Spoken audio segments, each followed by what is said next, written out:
बहू कहाँ मर गई? अंदर से आवाज आई। जिंदा हूँ माँ जी। तो फिर मेरी चाय क्यों अभी तक नहीं आई? कब से पूजा करके बैठी हूँ। ला रही हूँ माँ जी। बहू चाय के साथ भजिया भी ले आई। सास ने कहा, तेल का खिला खिला कर मारोगी। बहू ने कहा, ठीक है माँ जी, ले जाती हूँ। सास ने कहा, रहने दो, अब बना दिया है तो खा लेती हूँ। सास ने भजिया उठाई और कहा, कितनी गंदी भजिया बनाई है तुमने। बहू, माँ जी मुझे कपड़े धुलने जाने हैं। बहू दरवाजे के पीछे छिपकर खड़ी हो जाती है। सास भजिया पर टूट पड़ती है और पूरी भजिया खत्म कर देती है। बहू मुस्कुराते हुए काम में लग जाती है। दोपहर के खाने का वक्त हुआ। सास ने फिर आवाज लगाई, कुछ खाने को मिलेगा? बहू ने आवाज नहीं दी। सास फिर चिल्लाई, भूखे मारोगे क्या? बहू आई, सामने खिचड़ी रख दी। सास गुस्से से, ये क्या, मुझे इसे नहीं खाना है, ले जाओ। बहू ने कहा, आपको डॉक्टर ने दिन में खिचड़ी खाने को कहा है, खाना तो पड़ेगा ही।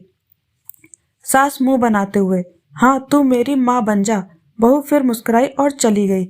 आज इनके घर पूजा थी। बहू सुबह 4 बजे उठ गई थी। पहले स्नान किया, फिर फूल लाई, माला बनाई, रसोई साफ की, पकवान और भोज बनाया। सुबह के 10 बज गए। अब सास भी उठ चुकी थी। बहू अब पंडित जी के साथ भगवान के वस्त्र तैयार कर रही थी। आज ऑफिस की छुट्टी थी। उनके पति भी घर पे थे। पूजा शुरू हुई। सास चिल्ला, बहू ये नहीं है, वो नहीं है। बहू दौड़ी दौड़ी आती और सब करती। अब दोपहर के 3 बज गए थे। आरती की तैयारी चल रही थी। पंडित जी ने सबको आरती के लिए बुलाया और सबके हाथों में थाली दी। जैसे ही बहू ने थाली पकड़ी, थाली हाथों से गिर पड़ी। शायद भोज बनाते हुए बहू के हाथों में तेल लगा था, जिससे वो पोंछना भूल गई थी। सारे लोग तरह तरह की बातें करने लगते हैं। कैसी बहू है, कुछ नहीं आता और एक काम भी ठीक से नहीं कर सकती। ना जाने कैसी बहू उठा लाए हैं। एक आरती की थाली भी संभाल नहीं सकती। उसके पति भी गुस्सा हो गए और सास चुप रही, कुछ नहीं कहा, बस यही बोल के छोड़ दिया, अरे अभी सीख रही है धीरे धीरे। अब सबको खाना परोसा जाने लगा। बहू दौड़ दौड़ के खाना देती, फिर पानी लाती। करीब 70 से 80 लोग हो गए थे।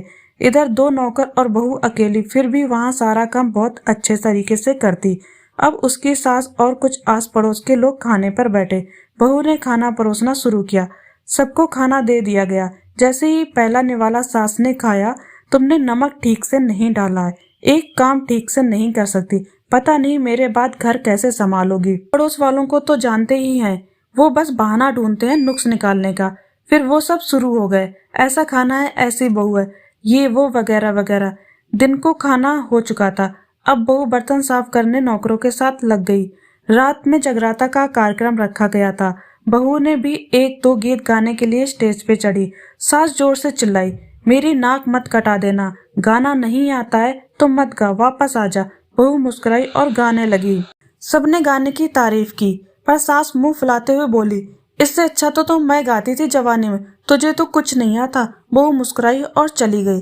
अब रात का खाना खिलाया जा रहा था। उसके पति के ऑफिस के दोस्त साइड में ड्रिंक कर रहे थे। उसका पति चिल्लाता, थोड़ा बर्फ लाओ, तो सास चिल्लाती, दाल नहीं है, फिर चिल्लाता, कोल्ड ड्रिंक नहीं है, पापड़ ले आओ। इधर उधर आखिर में उसके पति की शराब गिर पड़ती है एक दोस्त पर और बोतल टूट जाती है।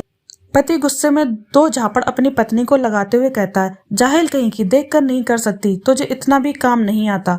सारे लोग देखने लगते हैं। उसकी पत्नी रोते हुए कमरे की तरफ दौड़ी। फिर उसके दोस्तों ने कहा, क्या यार, मूड खराब कर दिया, यहाँ नहीं बुलाया होता, हम कहीं और पार्टी कर लेते।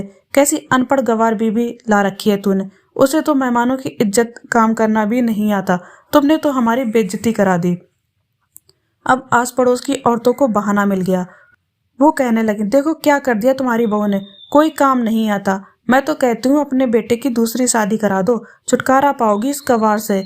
सास उठी और अपने बेटे के पास जाकर उसे थप्पड़ मारा और कहा, अरे नालायक, तुमने मेरी बहू को मारा, तेरी हिम्मत कैसे हुई, तेरी टांग तोड़ दूंगी। उसके बेटे के दोस्त कुछ कहने वाले ही थे कि उसकी माँ ने घूरते हुए कहा, चुप, बिल्कुल चुप, यहाँ दारू पीने आए थे जबकि पता है आज घर में पूजा है, तुम्हें पार्टी करनी है। कैसे संस्कार दिए हैं तुम्हारे माता पिता ने। और किसने मेरी बहू को जाहिल कहा, जरा इधर आओ, चप्पल से मारूंगी अगर मेरी बहू को किसी ने एक शब्द भी कहा। अरे पापे, तूने उस लड़की को सिर्फ इसलिए मारा कि तेरी शराब टूट गई थी। पापी वो बच्ची सुबह 4 बजे की उठी है, घर का सारा काम कर रही है, ना सुबह से नाश्ता किया है ना खाना खाया है, फिर भी हंसते हुए सबकी बातें सुनते हुए ताने सुनते हुए घर के सारे काम में लगी है। तेरे यार दोस्तों को वो अच्छी नहीं लगती, जूते से मारूंगी तेरे दोस्तों को जो कभी उन्होंने ऐसा कहा। उनके यार दोस्त चुपके से खिसक लिए। अब सास बहू के कमरे में गई और बहू को हाथ पकड़कर बाहर लाई। सबके सामने कहने लगी, किसने कहा अपनी बहू को घर से निकाल दो, दूसरी बहू ले आओ, जरा सामने आओ। कोई सामने नहीं आया। फिर सास ने कहा, तुम जानते भी हो क्या इस लड़की के बारे में? ये मेरी माँ भी है, मेरी बेटी भी। माँ इसलिए मुझे गलत काम करने से डांटती है और बेटी इसलिए कभी कभी मेरे दिल की भावनाओं को समझ जाती है। मेरी दिन रात सेवा करती, मेरे हजारों ताने सुनने के बाद एक शब्द भी गलत नहीं कहती, ना सामने ना पीठ पीछे। और तुम कहते हो मैं दूसरी बहू ले आऊं? याद है ना चुटकी की दादी, अपनी बहू की करतूत? सास ने गुस्से में पड़ोस की महिला को कहा, अभी पिछले हफ्ते ही तुम्हें मियाँ बीबी भूखे छोड़कर घूमने चले गए थे। मेरी बहू ने 7 दिनों तक तुम्हारे घर खाना पानी दिया था और तुम्हारे पैर दबाने भी जाती थी। तुम इसे जाहिल बोलती हो? जाहिल तो तुम सब हो जो कोयले और हीरे में फर्क नहीं जानते। अगर आइंदा मेरी बहू के बारे में किसी ने भी एक लफ्ज भी बोला तो मुझसे बुरा कोई नहीं होगा, क्योंकि ये मेरी बहू नहीं, मेरी बेटी है।